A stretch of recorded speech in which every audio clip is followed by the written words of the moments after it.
Hello again, everybody. This is XB Walker, and yes, I am back in War of Rights, and I was able to stay away for a year, but I just missed the Civil War too much. I missed the men, and I came back. But anyway, that's not what this video is about. This video is about our 4th rifle training, updated for 2022. Nothing major has changed, but some things have changed, and some things have been learned. I am always learning, as is anyone who plays this game. No matter how long you play, you are always learning. So, I'm going to take you through some basic practices and then take you on to some more advanced stuff. I will try to keep this video a little bit shorter than the last one. Here we go. So, tip number 1, if you're just starting out, you're going to want to start on these first sets of targets. I am at the Union range, as you can see by all of the greenery. The Confederate range, it's a lot easier to find, but either way, you just want to hit T, and you want to look for that icon right there that looks like a bullseye on a target. So you just follow that until you reach the range. I'm playing with the Springfield 1861, which is the standard issue rifled gun. I was going to say rifled musket, but I believe it's just a rifle. The 1861 is a rifle, and it's the standard issue one for the Union. I am the 3rd U.S. normally, so I'm playing as the 2nd United States. Okay, you're all caught up. Let's get to learning how to shoot. Okay, so what we're going to do is we're going to do what's called quadrant firing. We're going to fire at the top right, bottom left, top left. Alright, so if we drew a cross right over the bullseye, those would be 4 quadrants. This was something that I originally learned from the 4th New Jersey, so shout out to the 4th New Jersey for that one. Here we go. Let's try to hit the upper right quadrant. We want to keep in mind that the shots are a little above our, little bit above our sight. Well, I would call that top right, barely. So you don't want to aim with your sight over the target. You want to aim with the target just above your sight. So you should be able to see the target over the sight. This applies to any shot short of about 180 to 200 yards, which none of the targets are. All right, so we shot the upper right quadrant. Let's try the lower right quadrant, see if we can get 2 and 1. There we go, lower right quadrant. Now, these are only 22-yard shots. They're pretty hard to miss unless you're not paying attention. So we're going to skip quadrant 2 and 3, but you get the idea. This is good practice just for a good aim at close range. So let's move on to some more difficult targets. We're going to take on the 80, I believe it's about 80 yards target over here. So let's see for changing our speed. Head on down this way, and that's pretty good. All right, you'll also notice I'm using a bayonet on my rifle. It is not required that you have a bayonet on to do shooting practice, to do firing practice. However, I always have a bayonet on. First of all, because in the game, you're almost always at a range where you need to be aware of being charged by rebels, or if you're a rebel, being charged by Yankees. And you should just have that bayonet on at all time. Also, it really helps you become a better shot because having this bayonet on does drag the weapon down a bit because it's a big heavy chunk of metal on the end of it. And if I can get used to firing with the bayonet on, oh god, that was a horrible shot. Now, guns have, every single gun in this game has a cone of fire. Think of it like RNG if you're more used to RPG metaphors, where there is a random chance that your bullet is going to go in any given direction. Now that chance increases and that cone increases the further out from your weapon it gets. If you have a rifled weapon like I have here, then, yeah, there we go, lower quadrant, much better. If you have a rifled weapon like I'm using right here, then that cone of fire, quote unquote, is a little bit smaller than the rest. If you're using a round ball musket, it's a very large cone of fire. If you're using a Sharps rifle, which is the breech loading, very accurate sharpshooter rifle, then that cone of fire is smaller. Okay, so this one here I would say is on the lower end of the spectrum of small to large cones of fire, which means if I aim properly at these targets, you can barely see them. You see where my finger's pointing? That is about 125 yards, give or take a yard. You want to, there's a sweet spot of aiming about 3 to 5 seconds in where you want to try and hit your target. However, even if you're aiming for an extended period of time, your chance of hitting the target is still pretty high as long as you know how to drag up your sight in time. I have always practiced with the assumption of we want to try and hit 3 to 5 seconds all the time, just because that's when your rifle is steadiest and your shots can be the best. Ah, much better. Ooh, beautiful inner ring at 125 yards. There we go. Now we're cooking. All right, so as you can see, I miss plenty. Everyone I know in this game misses plenty, even guys who claim to be the best shots in the game. They miss plenty of times because these rifles are not particularly accurate at that range. So don't put yourself down if you're missing a bunch.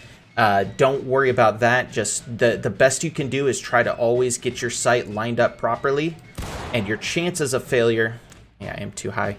Your chances of failure are much lower if you do that. Okay, so some things to be aware of aside from the fact that your gun fires a little bit high is the difference between crouching and standing. If you're new to this game, you may not be aware, but it's like any FPS where crouching generally will help your accuracy. Now, in this game, crouching does not change how accurate your weapon is at all, like not even a little bit. Your weapon is always the same accuracy. Same goes for real life. If you're crouching while holding a 22, or you're standing up while holding a 22, the bullet does not come out of the barrel any differently. It's still traveling the same direction, the same possibility of accuracy. It's just how steady your hand is. Same goes for this game. They're going for realism. So if I am crouched, which I am at the moment, and I aim, you'll notice my gun steadies out very quickly, and I can properly aim it. Oh god. Boy, this is a great example video. I'm missing almost every shot. Ooh, you suck!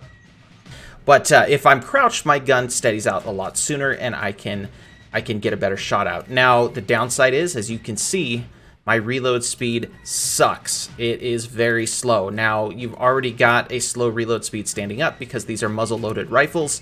While crouched, it's even worse. Also, if you're shot while crouched, in the best case scenario, you're only going to be in skirmishing formation because the game does not put you quote-unquote in formation as long as you're on your knees. So crouching is usually not a good idea unless your commanding officer told you to crouch specifically, or you're off in a skirmish group hiding in the bushes trying to sneak fire on people. All right, let's try it one more time just to see if I really fail.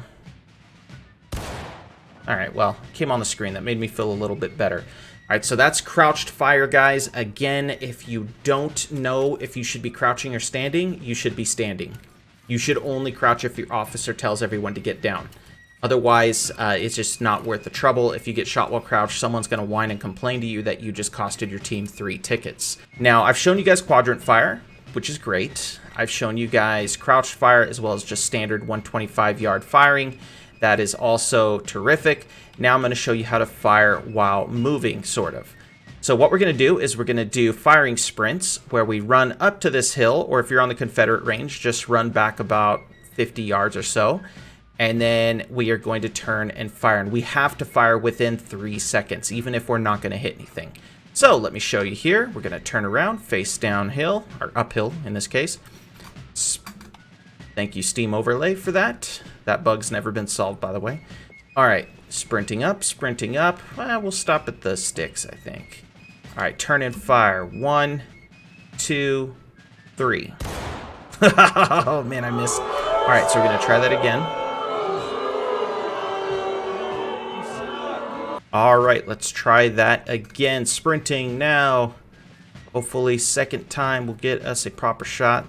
This is not a very difficult shot. All right, we turn around, we count. 1, 2, 3.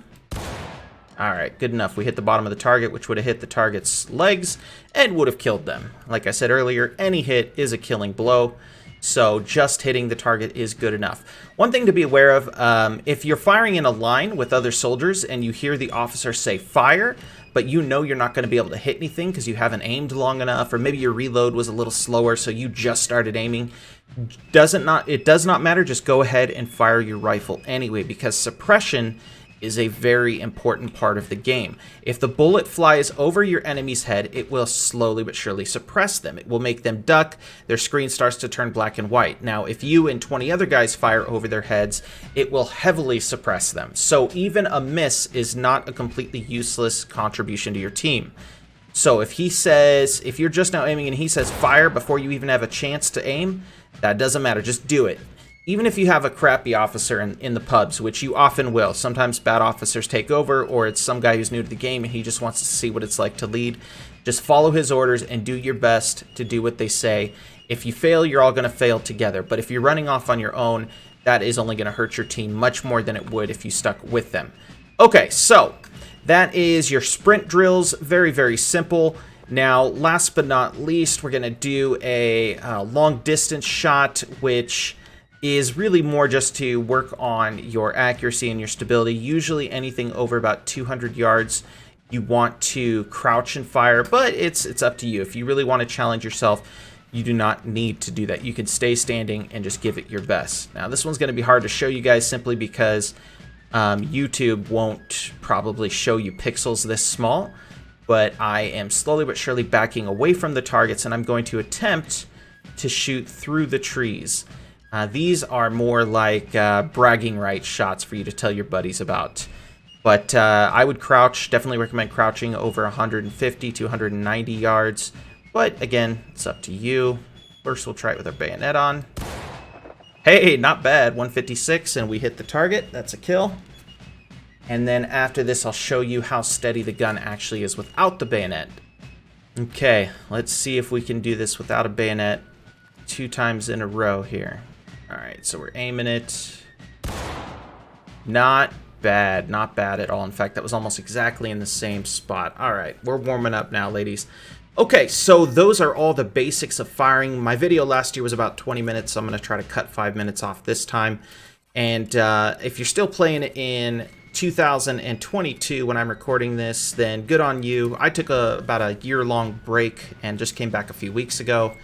And I'm happy to be back and firing old-timey guns again, and I'm happy to be making these videos for you guys. So I hope that helped a little bit, especially for you new players. For you old players, nothing really has changed except that the shots, in my opinion, are a little bit higher than they used to be. So make sure you're aiming for the lower part of the body unless you're very far away. For those of you who are not in a regiment, you want to get the regimental experience, check out 3rdus.com, 3rdus.com. That's where my regiment is located. And happy to be back, and I'm hoping to be making more of these videos for you guys soon. I will see you later.